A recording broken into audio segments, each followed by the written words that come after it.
Now live market में अगर किसी को बेस्ट असिस्टेंट सर्विस चाहिए तो वो हमारा ट्रेडिंग रूम है। और ट्रेडिंग रूम को लेकर कुछ क्वेश्चंस एंड क्यूरीज मैंने पिछले वीडियोस में ऑलरेडी आंसर करी हुई हैं। इस वीडियो में हम लोग डिस्कस करेंगे जो रिमेनिंग क्यूरीज हैं और बेनिफिट्स आपको क्या मिल सकते हैं ट्रेडिंग रूम के, वो सभी कुछ इस वीडियो में डिस्कस करेंगे। So those who are interested can continue with the video. So let's start. So पहला बेसिक क्वेश्चन यही है कि what is the trading room. So trading room is a service we offer. इसमें दो portion है आपके। इसमें एक लाइव सेशन हम लोग एवरी मार्केट डे पे कंडक्ट करते हैं और उसके साथ साथ आपको 24/5 आपको एक टेलीग्राम ग्रुप का एक्सेस दिया जाता है जहाँ पर आप अपने question and queries throughout the day पूछ सकते हैं। अब इसका बेनिफिट क्या मिलता है? देखो, ट्रेडर अपने जो ट्रेडिंग जर्नी में होते हैं वो आप कहीं पर भी हो, कैसे भी हो, ये जो मार्केट का कंसेप्ट है और ये जो प्राइस की एक्शन एंड पैटर्न्स है, मैं आपको कुछ आज के सेशन की क्लिप बताता हूँ। तो बैंक निफ्टी की ये क्लिप देखो, फिर मैं आपको बताता हूँ कि इसके क्या बेनिफिट्स हो सकते हैं। पर कीप इन माइंड कि बैंक निफ्टी की जो क्लिप है ये आपको पूरा नहीं बता सकता, क्योंकि ट्रेडिंग रूम के सेशन में हम लोग इन डेप्थ एनालिसिस करते हैं, इन डेप्थ वहाँ पर नॉलेज हम लोग डिस्कस करते हैं और एंट्री, स्टॉप एंड टारगेट्स भी हम लोग वहाँ पर डिस्कस करते हैं। बट ओवरऑल आइडिया जो आपको मिल सकता है वो इस क्लिप में देखो और उसके बाद वापस आओ, फिर मैं आपको बेनिफिट्स बताता हूँ। Conservative buy definitely, specially intraday buy तो बन सकता है। यहाँ पर जब इसका ब्रेकआउट होगा ना तब एक बाय अटेम्प्ट यहाँ पे किया जा सकता है फॉर दिस हाई। इस वेव का इतना ही टारगेट है। अगर ये वेव यहाँ से पलट जाए ना तो वो एक्चुअली उससे स्ट्रक्चर अलाउ करता है वो करना। तो उस वजह से यहाँ पे ट्रेड जब करो तो एग्जीक्यूशन के पहले ही दिमाग में रख लेना कि मैं कर क्यों रहा हूँ। Am I shooting for this और am I shooting for this. और if you want to read the market तो आप एक काम कर सकते हो, you are shooting for this तो एक बार यहाँ पर रीडिंग ले लेना, बस रैंडमली यहाँ पे टारगेट मत लगाना।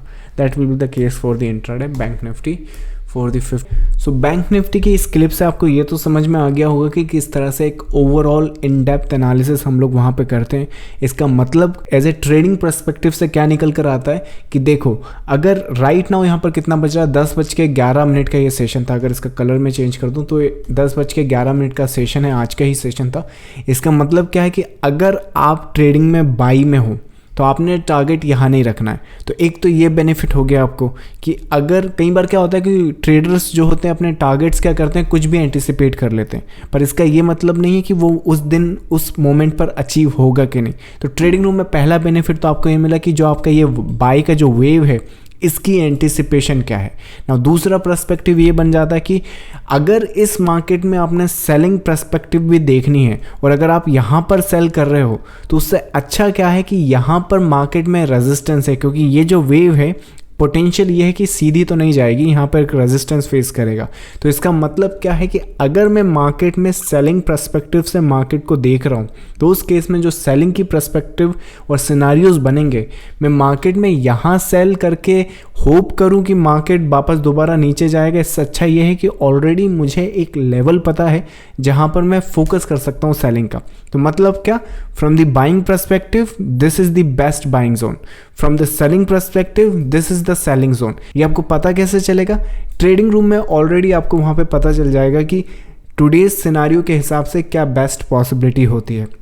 और उसके बाद अगर आप मार्केट को देखो, और ये बैंक निफ्टी का ही मैं पूरा अपडेट बता रहा हूँ, आज का ये अपडेट है, यहाँ पे टाइम और डेट आप चेक कर सकते हो, 30 जून 10:11 के आसपास।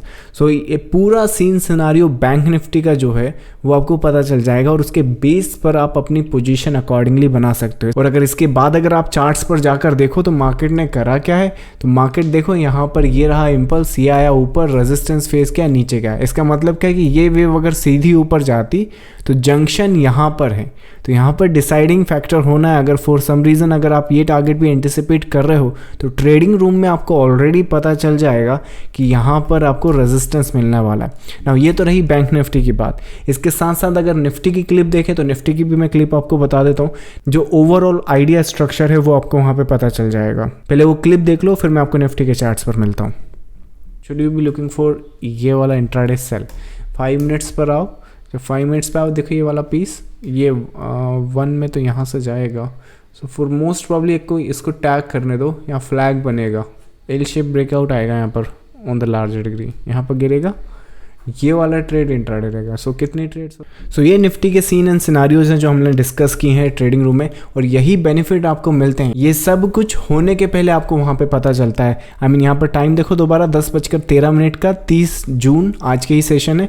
इसका मतलब क्या है कि अगर आप बाइज में हो तो यहाँ पर रेजिस्टेंस फेस करोगे, और सेम केस अगर आप मार्केट में सेल पर्सपेक्टिव देख रहे हो तो सेलिंग के लिए ये और ये यहाँ पर सेल अच्छी बात नहीं है। आप चाहो तो ये रेजिस्टेंस लेके यहाँ पे सेल नहीं कर सकते। कितने ही लोग यहाँ पे सेल कर दिए होंगे और सोचे होंगे कि गैप फिल करेगा मार्केट, राइट?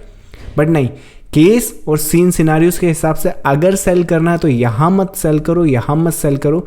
सेल करोगे ब्रेकआउट पर या सेल करोगे ये जो वेव है, जब ये वेव फिनिश हो जाएगी उसके बाद आपने सेल सेटअप्स देखने। उसके बाद अगर स्ट्रक्चर देखो, ये स्नैपशॉट देख लो जो हमने ऑलरेडी होने के पहले डिस्कस किया है, और अगर आप चार्ट्स पर जाओगे